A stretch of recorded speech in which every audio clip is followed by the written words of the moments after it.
வெல்லும் தமிழ் பெண்கள் என்ற பெயரில் தமிழ்நாட்டின் சாதனை பெண்களின் மாபெரும் வெற்றி கொண்டாட்டம் மற்றும் கலைஞர் மகளிர் உரிமைத் தொகை திட்டத்தின் 2வது கட்ட விரிவாக்க தொடக்க விழா சென்னையில் இன்று நடைபெறவுள்ளது. இதற்கான ஏற்பாடுகள் நேரு விளையாட்டரங்கத்தில் நடைபெற்று வருகிறது. இது பற்றிய மேலும் விவரங்களை வழங்குவதற்காக களத்தில் செய்தியாளர் அன்புச்செல்வன் இருக்கிறார். அன்புச்செல்வன், இந்த விழா நடைபெறுவதற்கான ஏற்பாடுகள் எல்லாம் எந்த அளவுக்கு நடைபெற்றுக் கொண்டிருக்கிறது? விவரங்கள்.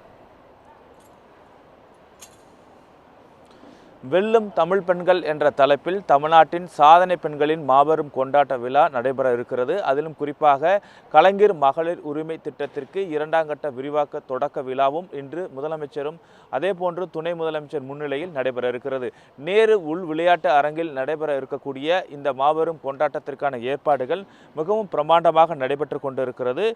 மிக முக்கியமாக தமிழ்நாட்டினுடைய சாதனை பெண்கள் என்பது தொடர்ந்து அரசு பல்வேறு முன்னெடுப்புகளை திட்டங்கள் மூலமாக மேற்கொள்ள கொண்டிருக்கின்றன. அதிலும் தமிழ்நாடு அரசு பெண்களுக்காக செயல்படுத்த வரக்கூடிய முன்னோடி திட்டங்களுடைய சாதனைகள், அதில் பயனடைந்த மகளுடைய வாழ்வியல் அனுபவங்கள் மற்றும் தமிழ்நாட்டினுடைய பல்வேறு துறைகளில் சிறந்து விளங்கக்கூடிய முக்கியமான பெண் சாதனையாளர்கள் ஆகியோர்களை ஒன்றிணைத்து பெண்களின் முன்னேற்றத்திற்காக தமிழக அரசு எடுத்த ஒரு முன்னெடுப்புகள் தொடர்பான ஒரு நிகழ்வாக இது இருக்கும் என்றும், இதற்கான விழா என்பது நேரு உள் விளையாட்டு அரங்கில் மாலை 3:30 மணி அளவில் நடைபெற இருக்கிறது. முதலமைச்சர் மற்றும் துணை முதலமைச்சர் முன்னிலையில் இந்த நிகழ்வானது நடைபெற இருக்கிறது. அதைத் தொடர்ந்து அதிலும் குறிப்பாக இந்த நிகழ்வை பொறுத்தவரை சமூக சேவகையும் சமூக அநீதிக்கு எதிராக காந்திய வழியில் போராடி வரக்கூடிய பத்மபூஷன் விருது பெற்ற கிருஷ்ணம்மாள் ஜெகநாதன் மற்றும் 2022ஆம் ஆண்டு சீனாவில் காங்கோஸில் நடைபெற்ற மாற்றுத்திறனாளர் ஆசிய விளையாட்டு பூப்பந்து போட்டியில் இந்தியாவின் பிரதிநிதித்துவமாக பங்கேற்ற துளசிமதி முருகேசன் ஆகியோரும் கலந்து கொண்டிருக்கிறார்கள். அதேபோல தமிழ்நாட்டில் மேற்கொள்ளப்பட்டு வரக்கூடிய மகளிர்களுக்கு மாபெரும் முன்னெடுப்புகளை தமிழ்நாடு அரசு பல்வேறு திட்டங்கள் மூலமாக செயல்படுத்திக் கொண்டிருக்கிறது.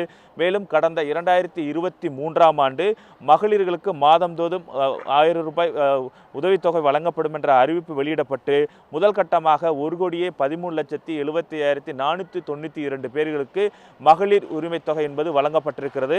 இதன் தொடக்கமாகத்தான் அடுத்த கட்டமாகவும் கலைஞர் மகளிர் உரிமை தொகை வழங்கப்படும் என துணை முதலமைச்சர் தெரிவித்திருந்தார். அந்த அடிப்படையில் 2ஆம் கட்ட விரிவாக்கம் என்பது இன்று நேரு உள் விளையாட்டு அரங்கில் முதலமைச்சர் மற்றும் துணை முதலமைச்சர் முன்னிலையில் கலைஞர் மகளிர் உரிமை திட்டம் நடைபெற இருக்கிறது.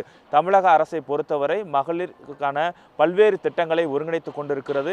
இந்த திட்டங்கள் மூலமாக பயனடைந்த பயனாளர்கள் தங்கள் வாழ்க்கை அனுபவங்களையும் அதேபோன்று தமிழ்நாட்டில் பல்வேறு துறைகளில் சாதனை செய்திருக்கக்கூடிய பெண்களுடைய அனுபவங்கள் ஆகியோரை ஒருங்கிணைத்த ஒரு நிகழ்வாகத்தான் வெல்லும் தமிழ் பெண்கள் என்ற நிகழ்வு மிக பிரமாண்டமாக மாபெரும் கொண்டாட்டமாக நடைபெற இருக்கிறது. இதில் மிக முக்கியமான விருந்தினர்களும் பங்கேற்கிறார்கள்.